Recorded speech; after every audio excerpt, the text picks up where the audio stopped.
बच्चों good morning. आज हम लोग 10वीं कक्षा के गणित के प्रायिकता चैप्टर को पढ़ेंगे। यह चैप्टर बहुत ही आसान चैप्टर है। सबसे पहले इस चैप्टर के कंसेप्ट को हम लोग समझ लेते हैं कि प्रायिकता क्या होती है।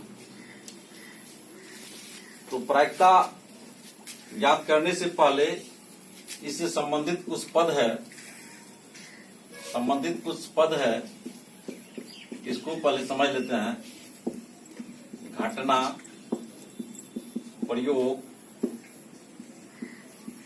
अभिप्रयोग, इन सभी चीजों को हम लोग पहले समझ लेते हैं। कि एक सिक्का आप ले लीजिए, एक सिक्का को उछालते हैं तो सिक्का पर एक तरफ चित होता है, जिसको अंग्रेजी में हेड कहते हैं, और एक तरफ पट होता है, जिसको हम लोग टेल कहते हैं। तो एक सिक्का को जैसे ही उछालते हैं तो निश्चित है कि या तो चित आएगा या पट आएगा। तो एक सिक्का को उछालना एक प्रयोग हुआ, और चित का आना एक घटना हुआ, या पट का आना एक घटना हुआ। एक बार सिक्का को अगर उछाल देते हैं तो इन दोनों में से कोई न कोई एक परिणाम आएंगे। अगर चित आता है तो हम लोग कहते हैं कि चित आने की घटना घटित हुई। अगर पट आ जाता है तो हम लोग कहते हैं कि पट आने की घटना घटित हुई। और किसी प्रयोग को जब हम लोग एक बार करते हैं तो वह प्रयोग अभिप्रयोग कहलाता है। तो इस चैप्टर में हम लोग किसी घटना की प्रायिकता ज्ञात करना सीखेंगे। जैसे चित आने की प्रायिकता ज्ञात करिए, पट आने की प्रायिकता ज्ञात करिए, इस प्रकार से सवाल पूछे जाते हैं। तो इसकी प्रायिकता हम लोग कैसे ज्ञात करेंगे? तो अगर चित आने की प्रायिकता ज्ञात करनी है तो देखिए, एक सिक्का में चित की संख्या कितनी है, एक, पट की संख्या कितनी है, एक। तो कुल संभव परिणाम कितने हो गए? दोनों को जोड़ दीजिए तो कुल परिणामों की संख्या या कुल संभव परिणामों की संख्या हो गई एक, 2। तो चित आने की प्रायिकता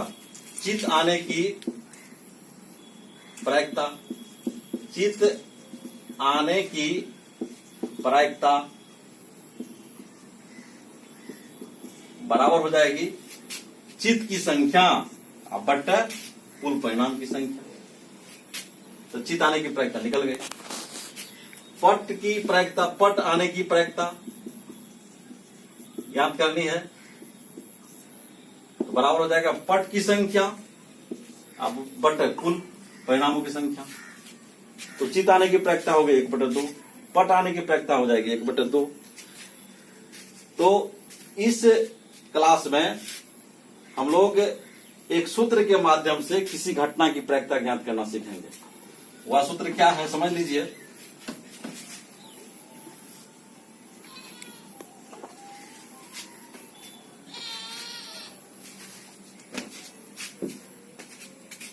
घटना का अंग्रेजी इवेंट होता है, इसको संकेत में ई लिखते हैं। और प्रायिकता का अंग्रेजी प्रोबेबिलिटी होता है, इसको संकेत में पी लिखते हैं। तो घटना ई की प्रायिकता को संक्षेप में संकेत में पी ऑफ ई लिखा जाता है,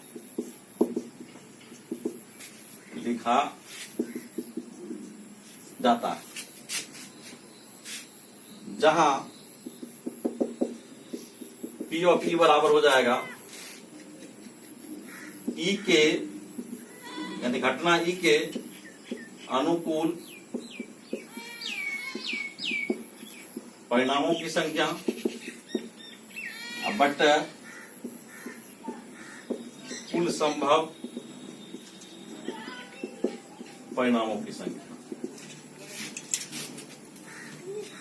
सवाल बनाने के लिए इसको संक्षेप में अगर लिखना चाहें, बार बार इतना नहीं लिखना पड़े, तो ई के अनुकूल परिणामों की संख्या को हम लोग संक्षेप में नंबर ऑफ ई लिखेंगे, और कुल संभव परिणामों की संख्या को संक्षेप में नंबर ऑफ एस लिखेंगे। अब आगे चलते हैं।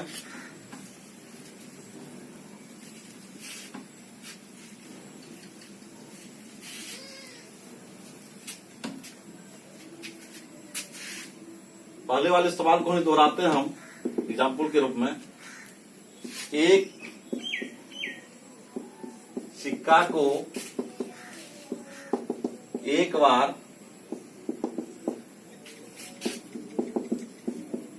फेंकने पर चित्त आने की प्रायिकता तथा पट आने की प्रायिकता ज्ञात करें। इसका हल किस प्रकार से करेंगे? बहुत ही आसान है। हम लोग जानते हैं कि सिक्का को एक बार उछालने पर चित्त आएगा या पट आएगा, क्योंकि दो ही कुल संभव परिणाम है। तो सबसे पहले कुल संभव परिणामों की संख्या ज्ञात करेंगे। तो कुल संभव परिणामों की संख्या बराबर 2 हो गई, चित्त एवं पट। इसी को संक्षेप में हम लोग नंबर ऑफ एस लिखेंगे बराबर 2। और देखिए, चित्त का आना, इसमें दो घटना की प्रायिकता ज्ञात करनी है, चित्त का आना और पट का आना। तो चित्त और पट को अलग अलग घटना हम मान लेंगे। तो घटना का अंग्रेजी ई होता है। अगर एक ही घटना की प्रायिकता किसी सवाल में निकालने के लिए रहेगा तो केवल ई मानेंगे, और एक से अधिक अगर घटना की प्रायिकता ज्ञात करने के लिए रहेगा तो उसको E1, E2, E3, E1, E2, E3 आगे इसी तरह से घटना को मान लेंगे। हमेशा ध्यान रखिए कि प्रायिकता हमेशा किसी न किसी घटना की ज्ञात की जाती है। तो मान लेंगे यहां पर, माना कि E1 बराबर, चूंकि इसमें दो घटना है, दो घटना की प्रायिकता हम लोगों को ज्ञात करनी है, तो एक घटना को E1 मानेंगे। E1 बराबर चित्त आने की घटना। यहां कभी भी प्रायिकता नहीं लिखना है, क्योंकि प्रायिकता तो हम लोग ज्ञात करेंगे। और ई से मतलब होता है घटना। तो E1 माने हैं तो ये कोई न कोई घटना है। क्या घटना है? चित्त आने की घटना को माने हैं E1। E2 बराबर पट आने की घटना। अब E1 के अनुकूल परिणाम की संख्या ज्ञात करेंगे, E2 के अनुकूल परिणाम की संख्या ज्ञात करें।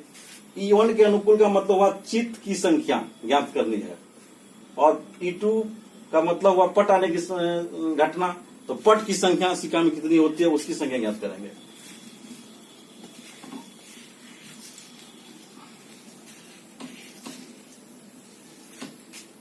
तो यहां देखिए, नंबर ऑफ E1 यानी चित्त E1 के अनुकूल परिणामों की संख्या, यानी E1 की संख्या। E1 क्या है? चित्त है, चित्त की संख्या। तो सिक्का में चित्त की संख्या होती है 1, तो E1 के अनुकूल परिणाम की संख्या हो गई 1। नंबर ऑफ E2 पट की संख्या, यानी इसको हम कह सकते हैं कि E2 के अनुकूल परिणामों की संख्या यानी पट की संख्या, इसकी भी संख्या 1 है। अब बारी बारी से लिखेंगे P ऑफ E1 यानी चित्त आने की प्रायिकता। तो इसको लिखेंगे नंबर ऑफ E1 बटा नंबर ऑफ एस। जब ई था इसके अंदर तो यहां पर ई लिखते थे, E1 है तो यहां E1 लिखेंगे, 1/2 हो गया, यानी चित्त आने की प्रायिकता हो गई 1/2। इसी प्रकार पट आने की प्रायिकता ज्ञात करनी है तो P ऑफ E2 लिखेंगे। तो यहां हो जाएगा number of E2 by number of S. यहां E1 था तो E1 लिखे, यहां पर यहां E2 लिख रहे हैं तो इसमें यहां भी E2 लिखेंगे। तो इसकी संख्या 1 है तो 1 लिख देंगे, इसकी संख्या 2 है 2 लिख देंगे। तो चित्त आने की प्रायिकता हो जाएगी 1/2, अब पट आने की प्रायिकता हो जाएगी 1/2। यहां तक समझ गए हैं? एक बात समझ लीजिए, किसी घटना की जो प्रायिकता होती है, किसी घटना की प्रायिकता, किसी घटना की प्रायिकता एक जीरो हो सकती है, जीरो या जीरो से बड़ी, तथा एक या एक से छोटी होती है। कहने का मतलब है कि किसी घटना की प्रायिकता हमेशा जीरो से लेकर के एक तक होती है। इसको हम लोग संक्षेप में लिखेंगे दूसरे शब्दों में, अर्थात मान के चलिए कि कोई घटना P1 है, P ऑफ E1 है, तो इसका जो मान होगा या तो जीरो होगा या जीरो से अधिक होगा, या एक होगा या एक से छोटा होगा। कभी भी किसी घटना की प्रायिकता ऋणात्मक नहीं हो सकती है।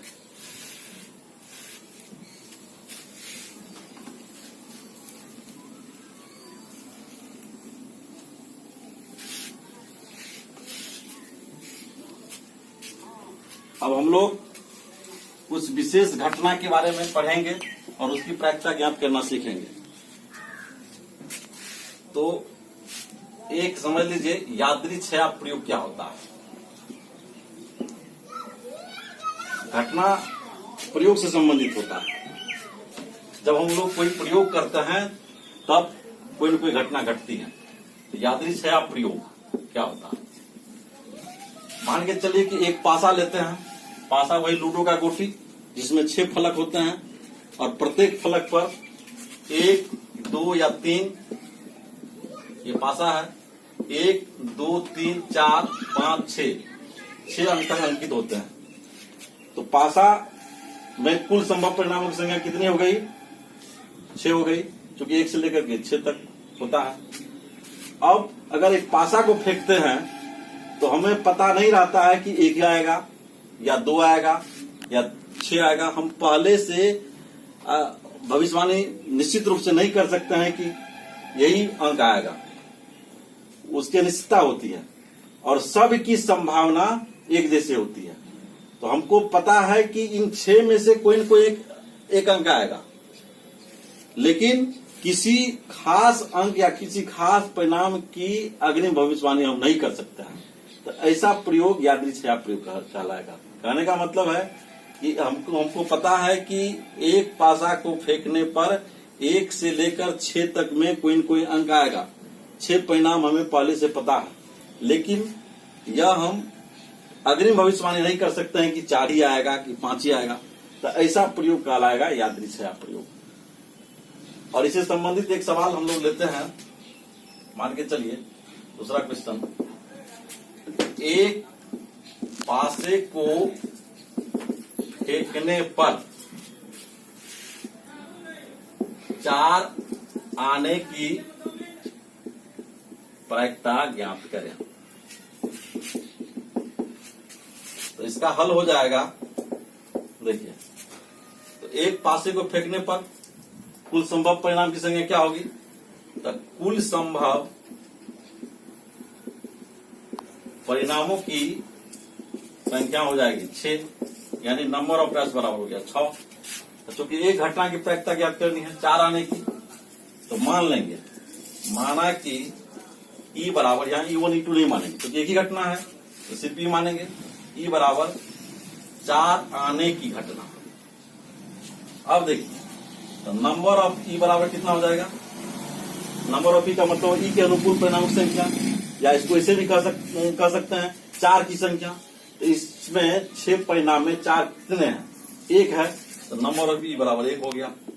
कुल संभव परिणामों की संख्या तो हम ज्ञात कर चुके हैं, कुल संभव परिणामों की संख्या ज्ञात कर चुके हैं 6। तो अब लिखेंगे, है ना, पी ऑफ ई बराबर, यानी ई की घटना ई की प्रायिकता, तो नंबर ऑफ ई बटे नंबर ऑफ एस बराबर हो जाएगा 1/6, यानी 4 के घटित होने की प्रायिकता हो जाएगी 1/6। इस प्रकार बहुत ही आसान तरीके से सवाल आप लोग बनाना सीखिएगा। अगले वीडियो में हम इस और आगे बहुत सरल तरीका से सवाल बनाना सिखाएंगे। आज तक के लिए इतना ही, धन्यवाद।